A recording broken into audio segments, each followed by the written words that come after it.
ahead. Yo, what up, y'all? It's DMC, the K-I-N-G. I'ma say this once, I ain't gonna say it again. DMC in the place to be, and the place for you to be is right here with Fred White. Tales from the pen. Yeah, that's it.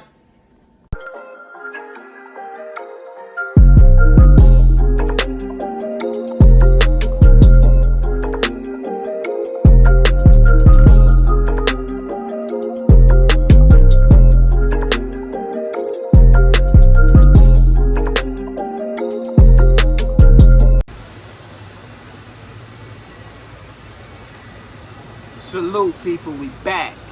Fred White, Tales from the Pen. If you're new to the channel, go down and hit the subscribe button. Click the bell notification and then click the word all. And make sure the bell is shaded in. This way, anytime I put up a video, you will know about it. We back at it. We back at it organically on the porch. That's how we do. For those who are new to my channel, my name is Fred. I'm from Queens and I did almost 16 years in the penitentiary. I went to trial on felony murder charges. I beat felony murder charges, but I blew the manslaughter. I was sentenced to 7 years, but I did almost 16. Because that's the nature of the beast.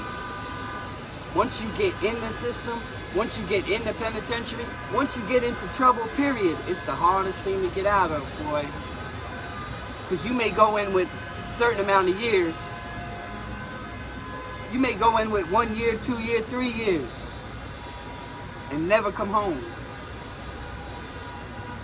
Whether it be you die, or whether you get life in prison. These are facts, and this is why I do my channel. I do this for the kids, guys. I do this for the kids. So they understand. So they know what's really going on. And really understand where this thug street life is gonna lead you to. That's why I do this channel. I don't do this channel for any glorification purposes at all. You guys know I've been saying that for 3 years. Go check my first, second, third videos. Same thing. No glorification.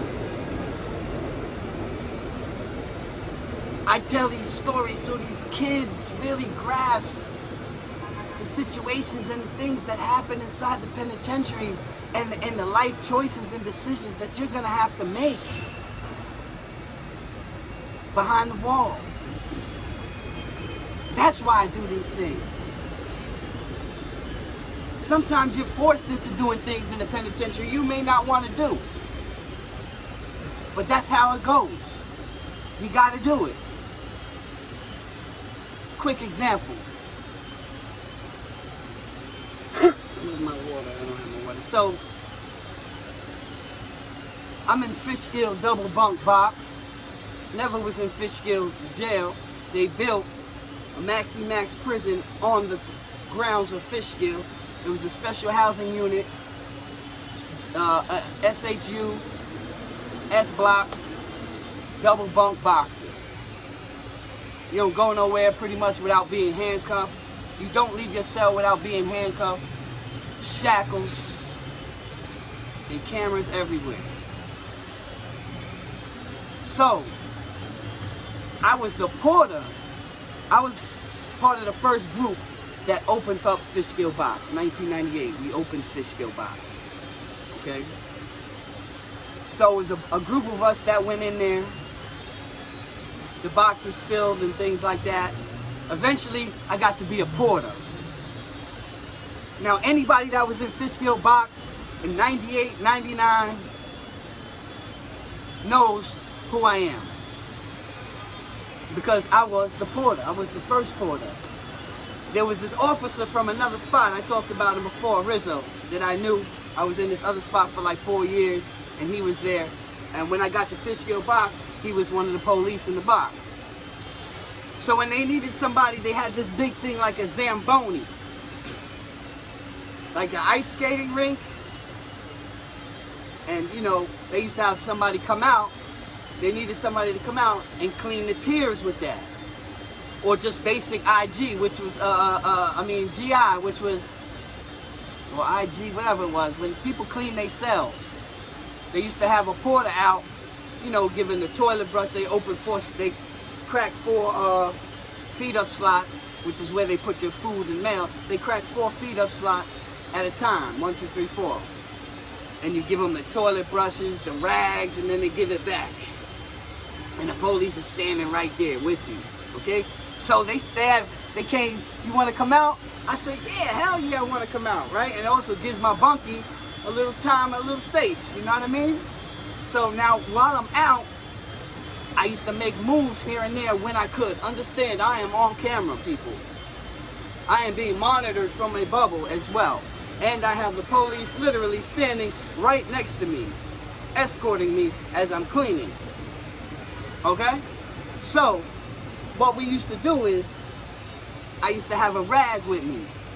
Okay, like just say my bunkie, Darius. Shout out to Darius. Rest in peace to Darius. Rest in peace to D-Block. Darius liked to smoke weed. My man Rick was the weed man. Man. Sad about Rick, but we'll get to that later. Rick I knew from the island, but me and Rick was cool in Kaksaki in 91. We was real cool. And then, you know, we linked up in the box. This is like 98. Okay? So Rick, oh shit, what's up, friend? Blah, blah. Rick, you know, Rick behind it. Now, when I'm out, I'm seeing all types of people. My man Bone, Danny Marcus, a.k.a. Fire. There was a lot of people that I knew there, and a lot of people got cool with, right? Shout out to Bob. Shout out to 12 from QB. Shout out to Zaire from QB. You know, rest in peace to Split Splash, Osiris. You know what I mean? Little Bob from Harlem. A madman. Like, there was a lot of dudes there, right? So anyway, Rick, he had the weed. Okay? Rick was my guy, man. I loved Rick. So I used to go to Rick's cell as I'm putting the Jamboni or cleaning or whatever, and I used to have the rag, and I used to say, what? I used to tell Rick, what?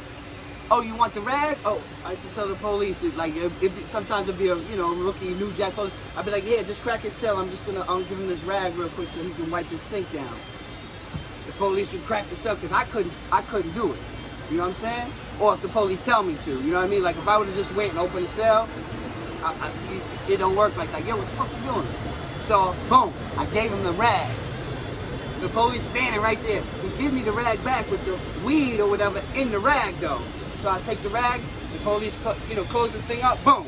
I put the rag right there. We keep going like nothing. Now, I know I gotta get that rag though, you know? So somewhere along the line, pushing the thing, I get that rag, I get that weed back to my cell or wherever it needs to go. Okay? So I used to do that sometimes. That's how it goes. That's, you know what I mean? You gotta help the people out. You know, and I always benefited from it. And, you know, plus Rick was my guy. I love Rick. So I used to make moves like that, right? So one day the Spanish kid, or Rocho, some shit like that. That was his last name. I guess he's trying to get something from down the tier or whatever. We're doing cleanup, 4 cells at a time. I give him the rag. He tries to give me back the rag with 4 big boxes of top. Now, people were able to smoke in the box back in the days. I don't think they could do that now. But back in the days, you could smoke in the box in 1998, 99. I think they stopped it around that, 2000, something like that. Okay? So top was like this, it was like this thick, this wide, big square box, this thick, and he had like 4 of them trying to put it in one rag to give it to me. I'm like, what the fuck? He's like, yeah, man, I need just to go down the block, whatever. He wanted that dope. He was a dope fiend. I was like, and I'm not even, because the police right there, I'm like, like, I can't even be like, nah, I can't do that. Like, that's not, I'm just like, what? Go to the next cell, get whatever, boom, boom, boom. I'm like, yo, let me get that rag. And he's still trying to put it out, which I just took the rag part. Police just closed the cell. He got mad, and he started punching. He punched the window, boom. I'm like, when I see you, blah, blah, type shit. I'm like, oh, boy. You know what I mean? But that's what these weirdos try to do. These are situations, kids. These are things they put you in. I see you.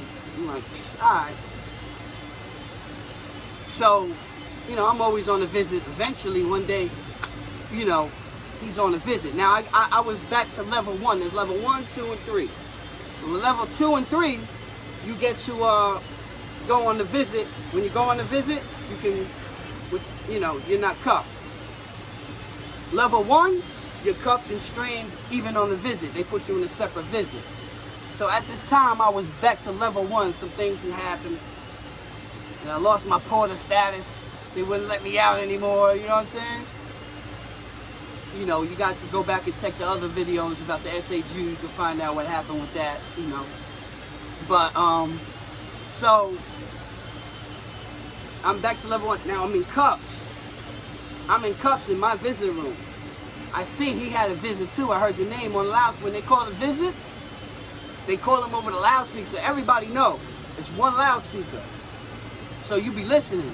They be like, you know, like for me, you know, M.A. Johnson, you know, hey, 22, whatever the fuck it is. You know what I'm saying? You just listen over the main loudspeaker, so everybody's just listening for their name. I heard his name. I'm like, okay. So now I'm level 1. Okay? Rick was level 1. You know what I mean? Darius was level 1. Like, we were all on the visit. So, I tell my mom, right? My mom was a G. Rest in peace to my mom. I tell my mom, go get some salt and pepper packs. She go get it from me. So now I open the salt and pepper things. I start putting them in my hand. Salt and pepper mix. Okay? Now, I'm skinny, you know, you know what I mean? Back then, I was definitely, so with the cuffs, I could slip them. You know what I'm saying? Unless they put them tight, and they didn't put these ones tight, thank God. I could slip. The left one, I remember, the left one was cuffed tight. The right one wasn't. So even though I'm chained, I could get out of this if I wanted to. Okay? So I'm telling her, give me the salt and pepper. She gives me the salt and pepper, puts it in my hand. Boom. I got, you know, open them, put a bunch of them towards the end of the visit. Okay? Now he's in the level 2. He don't got chains on. You know what I'm saying? I got chains on. So at the end, when they're bringing me through first from level 1, he ain't got no chains on in the visit part. You understand? So you know, I start walking back past the level 2s. Me, Rick, Darius, I forgot who else was there, man, but it was a bunch of dudes, you know what I'm saying? At the Sea Dog. So I slipped the cuff. One of the cuffs, boom, I pulled it out. As I got close to him, he wasn't even like paying attention. I guess he was just, you know, his visitor just came, he was like talking. And I just, as soon as I slipped the cuff, last second he looked, I threw the salt and pepper in his face. You know, and I'm trying to swing on him with one hand. He's got 2 hands. So he got, you know, he got, oh, and you know, he tried to grab me. I never forget this, guys. Rick, my guy Rick, Kenrick Tomlin, that's his name, man. I love that guy, man. It's sad, but anyway. Rick came and launched himself like a fucking missile. Rick couldn't slip his cuffs, so Rick is still, his cuffs is here, down here. He cannot really move, but so much. You understand? Because they shackle you. So you can only lift so much. Rick, I love Rick. Rick came and he launched himself like a fucking missile. Like a football player, head first spearing and trying to headbutt dude. It was like, you know, we were all tussling. Again, I got one hand, you know what I'm saying? My man Darius trying to kick the dude.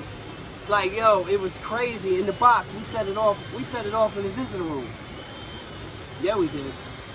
Now again, I'm not saying none of this to glorify anything, kids. I'm just telling you that this was the life I lived. I lived this life because I made poor choices, because I made poor decisions in life. Understand that. This isn't about gangster shit. Even though people like to hear this. It's about things that happen in there, man. I mean, I didn't want to do nothing to this guy. But I'm not losing my porter status because you want me to take something that I know I'm going to get caught with. But his mentality was, I had to get it done. I should have got it done. And I don't even know this dude. But it was a situation that I put myself in the first place by making bad choices and decisions in life. I should never have been in that situation. I should have never been in that situation. I should have been in school somewhere. I should have been having a job, starting a family. Like, that's gangster. There's nothing gangster about throwing salt and pepper in somebody's face and beating them with one hand. There's nothing gangster about that. Think about that. Think about the crazy life. And this is why I do what I do.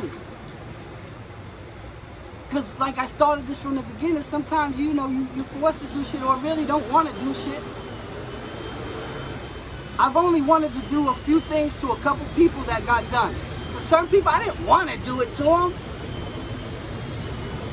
I didn't want to, you know, get more box time. But that's how it goes. This is the mentality that I lived in for so many years. That's why I put this out here to you guys, to the kids, to the youth. Understand this. There's gonna be choices that you have to make in life, kids. There's gonna be paths that you come across that you're gonna have to choose one. Understand this. I believe that this was my destiny, right? To mess my life up, to go to prison for half my life, to suffer, to be humiliated, to grow up in prison. I grew up in prison, y'all. I grew up in there. I went in, I was like 5'5", 6".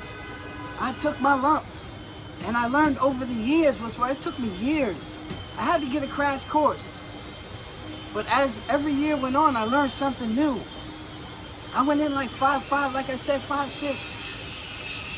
I grew up in there. I came out 6'3", a grown man. Am I proud of that? No. Do I sometimes wish my life would have went different? Of course. But destiny is what destiny is. But hear me now, kids. Don't let my destiny be yours. Don't let my pain and misery become your pain and misery. Make good choices. Make right decisions. Most of us know the difference between right and wrong. We just choose to ignore them. Or at least I did.